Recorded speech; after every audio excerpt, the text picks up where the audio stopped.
खुश आमदीद, खैर मकदम और वेलकम है आप सभी सामईन व नाज़रीन का आपके अपने ही पसंदीदा यूट्यूब चैनल रिजवान ज़हीर पर। आज की इस वीडियो में आप सबों को मैं बताऊंगा मानो यानी मौलाना आज़ाद नेशनल उर्दू यूनिवर्सिटी में हॉस्टल अलॉटमेंट के रिगार्डिंग पॉइंट सिस्टम का। यानी हम जानते हैं कि मानो में हॉस्टल लिमिटेड है, जितने स्टूडेंट्स एडमिशन लेते हैं सबों को फर्स्ट ईयर में हॉस्टल नहीं मिल पाता है। तो यहाँ बात यह आती है, सवाल ये बनता है कि हॉस्टल किस बेस पर दिया जाता है। तो उसके लिए मानो ने एक अपना सेपरेट डाटा तैयार किया है कि उसके अकॉर्डिंग हम हॉस्टल अलॉटमेंट करेंगे। मीन्स के कोर्स के लिए एक पॉइंट्स अलग रखा है, परसेंटेज आपका लास्ट क्वालिफिकेशन जो मार्क्स है उसमें कितना है, अगर आप बीपीएल से बिलोंग्स करते हैं या फिर आप डिस्टेंस मानो यानी हैदराबाद से आप कितनी दूरी पर हैं, फिर आप स्पेशल किसी कैटेगरी से आते हैं या फिर ऑर्फन हैं। तो इस तरीके के वो पूरे क्राइटेरियाज एक तैयार किए हैं, उसके अकॉर्डिंग पॉइंट सिस्टम तैयार करके जिनका पॉइंट सबसे ज़्यादा होता है हॉस्टल उन्हें दिया जाता है। तो हम इस वीडियो में उसी को जानेंगे कि हॉस्टल से रिगार्डिंग किसे मिलेगा और कैसे मिलेगा। तो और ये बॉयज़ और गर्ल्स दोनों के लिए कॉमन है, तो इस चीज़ को बिल्कुल डिटेल से आप समझ लीजिएगा। तो चलिए हम शुरू करते हैं और जानते हैं। लेकिन उससे पहले एक रिक्वेस्ट है कि अगर अभी तक आपने रिजवान ज़हीर यूट्यूब चैनल को सब्सक्राइब नहीं किया है तो ज़रूर सब्सक्राइब कर लीजिए और बेल आइकन को भी प्रेस कर दीजिए ताकि हमारी हर एक वीडियो की नोटिफिकेशन आपको सबसे पहले मिले। चलिए हम सबसे पहले यहाँ पर इस वीडियो में देख रहे हैं कैटेगरी या पॉइंट सिस्टम का कि किस कोर्स के लिए। तो आप यहां पर देखिए, यहां कोर्स नेम मेंशन है। क्या? Course name. आप इसका स्क्रीनशॉट भी ले लीजिए। यहां अगर आप यूजी अंडर ग्रेजुएट किसी भी कोर्स में बीए कर रहे हैं, बीएससी कर रहे हैं, बीएड कर रहे हैं, कोई भी ग्रेजुएट लेवल के कोर्स अगर आप फर्स्ट ईयर में है तो आपको 20 पॉइंट्स मिलेगा। अगर आप ग्रेजुएट सेकेंड ईयर में है तो 25 पॉइंट्स मिलेगा, या फिर अगर ग्रेजुएट थर्ड ईयर में है तो फिर आपको 30 पॉइंट्स मिलेगा। या ऐसे कोर्स जो ग्रेजुएट 4 ईयर कोर्सेज हैं उनमें आपको चौथे साल में डायरेक्टली हॉस्टल मिल जाएगा, उसमें आपको किसी तरह कोई पॉइंट्स देखा नहीं जाएगा। तो ये तो ग्रेजुएशन वाले समझ आ गए। मीन्स अगर आप बीएड में एडमिशन ले रहे हैं तो बीएड के फर्स्ट ईयर में है तो आपको 20 पॉइंट्स। या ऐसे स्टूडेंट सेकेंड ईयर में जिन्हें फर्स्ट ईयर में हॉस्टल नहीं मिला था, जिन्हें मिल गया था उनके लिए कोई बात ही नहीं, वो तो कंटिन्यू होगा। जिन्हें बीएड के फर्स्ट ईयर में हॉस्टल नहीं मिला था उनके लिए इस बार 25 यानी 5 पॉइंट एक्स्ट्रा मिलेगा फ्रेशर से। और अगर कोई यूजी ग्रेजुएट के तीसरे साल में है तो उसे 30 पॉइंट्स मिलेगा।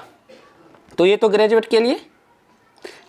अब हम पीजी की तरफ आते हैं, पोस्ट ग्रेजुएट यानी मास्टर डिग्री अगर आप मानो में करेंगे तो आप फर्स्ट ईयर में आपको 30 पॉइंट्स मिलेगा, सेकेंड ईयर में आपको 35 पॉइंट्स मिलेगा।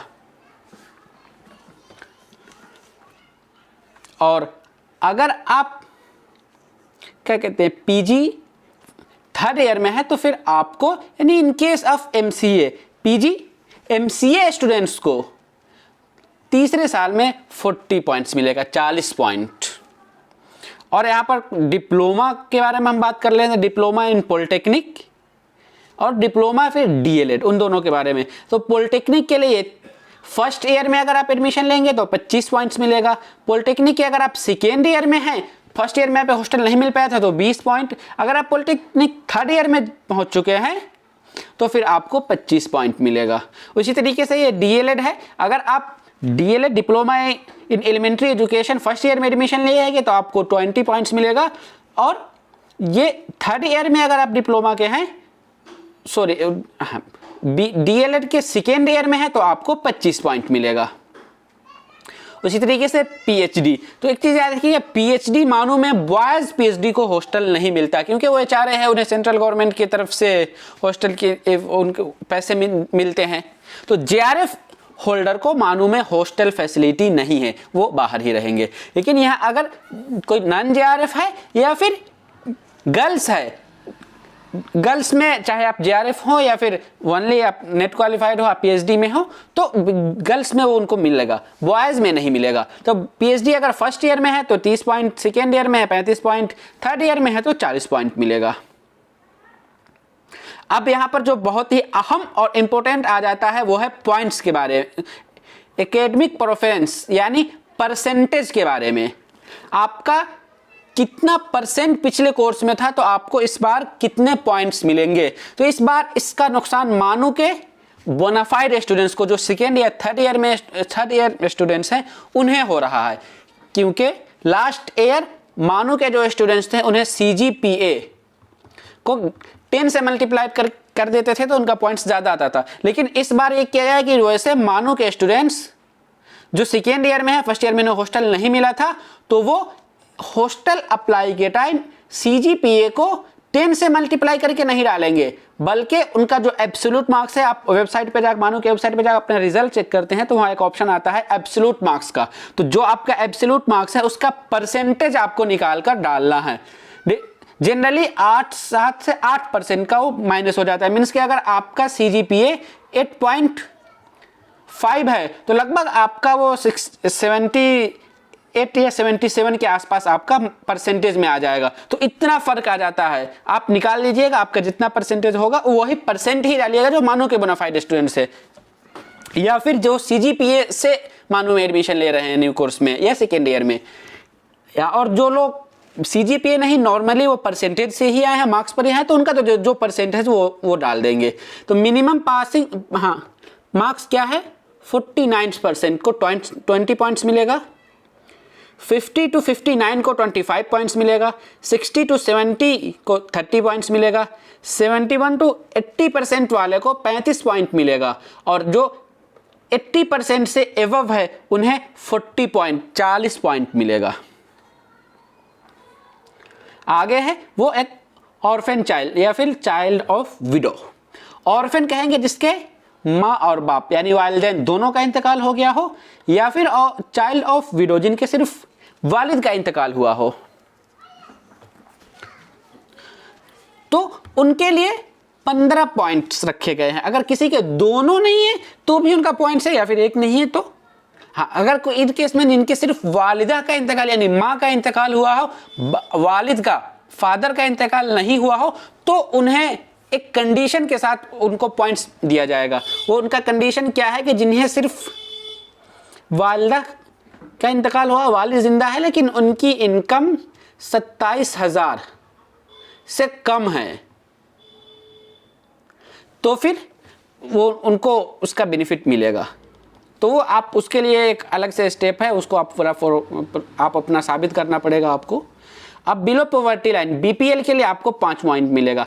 BPL में एक प्रॉब्लम या इशू ये आ रहा है बहुत सारे स्टूडेंट्स का कि कुछ ऐसे स्टेट्स हैं जहां BPL बनना अब बंद हो गया, जैसे बिहार। तो वहाँ के स्टूडेंट्स क्या करेंगे, तो वहाँ वालों के लिए इनके लिए अल्टरनेट ऑप्शन है। अगर आपके पास BPL कार्ड है, अगर आपके पास BPL कार्ड है जो कि वैलिड है 2020 तक, तो फिर आप BPL चूज करें। लेकिन अगर आपके पास BPL कार्ड नहीं है, सिर्फ आपको राशन मिलता है, बहुत सारे स्टूडेंट्स थे जिन्हें राशन मिलता है, तो राशन कार्ड को ही वो समझ रहे हैं कि BPL नहीं, राशन कार्ड से आपका हॉस्टल में BPL बेनिफिट नहीं मिला। राशन कार्ड अलग है, राशन तो आजकल बहुत सारे लोगों को मिल रहा है, लेकिन BPL कार्ड होना चाहिए। BPL कार्ड जो 2020 या फिर 2020 से आगे 21, 22, 23, 24 तक वैलिड है, वो आपके लिए वैलिड होगा। या फिर अगर आपका इनकम सर्टिफिकेट आपके पेरेंट्स का कितना 27,000 से कम का, या एटलीस्ट 27,000 तक का आपका इनकम सर्टिफिकेट है, तो फिर आप BPL का बेनिफिट ले सकते हैं। या फिर आपके पेरेंट्स को रिसेंटली ही उज्ज्वला योजना यानी गैस, वो घर में जो BPL वालों को फ्री में गैस योजना मिला है, गैस उज्ज्वला योजना जिसको कहते हैं, या फिर आयुष्मान भारत। आयुष्मान वो मेडिकल के फील्ड में है, जो लोग BPL से बिलोंग्स करते हैं यानी जिनकी इनकम बहुत कम होती है, उन्हें सरकार हर साल आयुष्मान भारत योजना के तहत फ्री इलाज के लिए प्रावधान करते हैं, यानी फ्री इलाज के लिए उन्हें पैसा दिया जाता है। या फिर उसी तरीके से इंदिरा आवास, जिसे अब हम प्रधानमंत्री ग्रामीण आवास योजना के नाम से जानते हैं, सरकार गरीबों को घर बनाने के लिए देती है। तो अगर आपके पेरेंट्स को रिसेंटली इनमें से किसी का बेनिफिट मिला हो, किसका, फिर से एक बार तो आप समझ लीजिए, BPL के बेनिफिट के लिए आयुष्मान भारत या फिर उज्ज्वला योजना या फिर ग्रामीण आवास योजना, प्रधानमंत्री ग्रामीण आवास योजना, रिसेंटली में अगर आपका इनमें से किसी एक से बेनिफिट मिला है, तो फिर आप उसका बेनिफिट, उसको आप BPL के कैटेगरी में शो करके BPL में आप आ सकते हैं। चलिए, वो क्लियर हो गया। अब हम फिर आगे बढ़ते हैं डिस्टेंस के बारे में। डिस्टेंस पिछले साल से इस बार के डिस्टेंस में थोड़ा सा बदलाव आया। पिछले बार डिस्टेंस का पॉइंट ज़्यादा था, इस बार कम कर दिया गया है। अगर कोई 1500 किलोमीटर से एवव है तो उन्हें 5 पॉइंट मिलेगा, चाहे आप 1500 किलोमीटर या फिर 2500 से 3000 हो जाए, आपको उतना ही मिलेगा, क्योंकि 1500 किलोमीटर से एवव लिखा है। अगर कोई 1000 से 1500 के बीच में है तो उसे 3 पॉइंट मिलेगा। अगर कोई 500 से 50 से 1000 किलोमीटर के बीच में है तो उन्हें 2 पॉइंट्स मिलेगा। और कुल जो पॉइंट्स होंगे वो पॉइंट्स 100 हो रहे हैं, लेकिन मुझे नहीं लगता है कि किसी एक 100 पॉइंट्स हो पाएगा। एटलीस्ट किसी एक वो एक्सेप्शन में कुछ हो जाएगा, लेकिन नॉर्मली जो हम इस बात करेंगे कि इस बार कितने पॉइंट्स पर, आप सभी लोग अपना पॉइंट्स ऐड कर लीजिए कि मेरा कितना पॉइंट्स बन रहा है, वो हमने क्लियरफाई कर दिया है कि कितने पॉइंट्स पर। तो लास्ट ईयर 80% वालों को, 80 पॉइंट्स वालों को लगभग हॉस्टल सभी को मिल गया था, कुछ 80 से कम पर भी मिला था। लेकिन इस बार मेरा जहां तक मानना है कि 70 जिनका पॉइंट 70 पुर रहा होगा वो उन्हें हॉस्टल उन लोगों को मिल जाएगा। रीजन उसके साथ ये है कि पिछले बार जो डिस्टेंस का पॉइंट कम हुआ है तो बहुत सारे स्टूडेंट्स को डिस्टेंस का पॉइंट कम हो जाएगा। तो इस बार अगर जिनका पॉइंट 70 के आसपास बन रहा है तो मुझे उम्मीद है कि उन्हें हॉस्टल मिलेगा। अगर किन्हीं का 65 तक है तो शायद के मिल पाए, 65 से कम वाले को तो नहीं मिल पाएगा, जहां तक मेरा ख्याल है। तो ये तो हॉस्टल के बारे में। अब हम हॉस्टल सीट के बारे में बात कर लेते हैं। हॉस्टल के लिए मानू में कितनी सीटें हैं? तो मानू में आप जानते हैं कि 4 बॉयज़ हॉस्टल है और 2 गर्ल्स हॉस्टल है।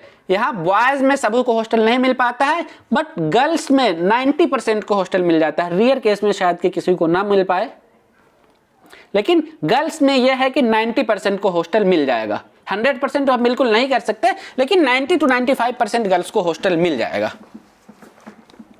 तो बॉयज़ हॉस्टल जो फर्स्ट है, बॉयज़ हॉस्टल 1 है, उनमें 71 रूम है और 208। फिर हॉस्टल 2 में 120 रूम है और 360 उसमें बेडशीट है या 360 की एलिजिबिलिटी है। उसी तरीके से जो हॉस्टल 3 है उसमें 64 रूम है तो 274 सीट उसमें बन रही है, क्योंकि हर एक रूम में 3 स्टूडेंट्स शेयर करते हैं। एक्सेप्शन एक जो बॉयज़ हॉस्टल 4 है, इसमें एक रूम में 4 स्टूडेंट्स शेयर करते हैं अपना बेड। तो इसमें ज़्यादा है क्योंकि इसमें पूरे 200 की कैपेसिटी आ रही है। और गर्ल्स हॉस्टल की हम बात कर लें तो गर्ल्स में 2 हॉस्टल है, ओल्ड गर्ल्स हॉस्टल और गुलजार गर्ल्स हॉस्टल। तो 72 रूम है ओल्ड गर्ल्स हॉस्टल में, जिसमें 216 सीटें हो गई।